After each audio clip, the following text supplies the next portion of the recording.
बिस्मिल्लाहिर्रहमानिर्रहीम, अस्सलाम वालेकुम। कोरोना की जो नई सूरत हाल है उसको देखते हुए अभी फ़्लाइटों में जो अब ख़तरनाक फिर दोबारा से मोर आज नज़र आया है और हुकूमत ने भी ऐलान कर दिया। पाकिस्तान की गवर्नमेंट ने बी और सी कैटेगरी जो थी उसको कंटिन्यू करने का ऐलान कर दिया, बल्कि बरतानिया, अमेरिका, श्रीलंका, तुर्की और ऐसे कुछ मुल्क हैं जिन पे जो है वो बी कैटेगरी में इसको डाल दिया गया है कि यहाँ से जो लोग आएंगे उनको कोरोना की वैक्सीन और कोरोना के टेस्ट के बगैर एंट्री नहीं दी जाएगी। उसके अलावा और क्या क्या हदायत हैं इसमें शामिल हैं, वो आप लोग अगर इन मुल्कों से ट्रैवल करेंगे पाकिस्तान के लिए या पाकिस्तान से इन मुल्कों में जाने की कोशिश करेंगे तो पहले टिकट बुक करवाने से पहले ज़रूर पता कर लीजिएगा।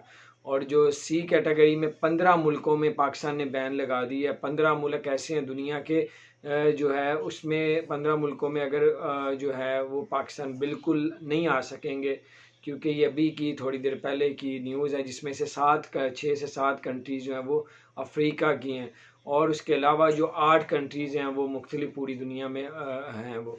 तो बहरहाल अभी आप कहीं से भी ट्रैवल करते हैं पाकिस्तान के लिए या इंडिया के लिए या बांग्लादेश के लिए या फिर यूएई के लिए, इन तमाम मुल्कों ने जो है आस्ता आस्ता दोबारा से पाबंदियाँ लगाना शुरू कर दी हैं। तो इसी तरह यूएई ने भी काफ़ी मुल्कों में पाबंदी लगा दी, कोई ना आ सकता ना जा सकता। इसलिए अब कहीं से भी जाने की अगर ट्रैवलिंग करने की अगर आप कर रहे हैं, पहले आप लोग पीआईए से या फिर इंडियन है तो इंडियन एयरलाइन से या यूएई तो एमिरेट्स एयरलाइन से, जहाँ भी आपने दुनिया में कहीं ट्रैवल करना है तो वो आप लोग पहले इंफॉर्मेशन लेके फिर आप लोग ट्रैवल करें ताकि आपको किसी किस्म का भी परेशानी का सामना ना करना। हो सकता है सूरत हाल ज़रा नॉर्मल हो जाए तो पाकिस्तान भी इसमें नरमी कर दे और बाकी मुल्क भी कर दें, तो अल्लाह खैर करे। बहरहाल ये कुछ इन्फॉर्मेशन मैंने आपके शेयर करो। अपना ख्याल रखें। चैनल को सब्सक्राइब नहीं किया तो सब्सक्राइब कर दें, बेल आइकन प्रेस कर दें।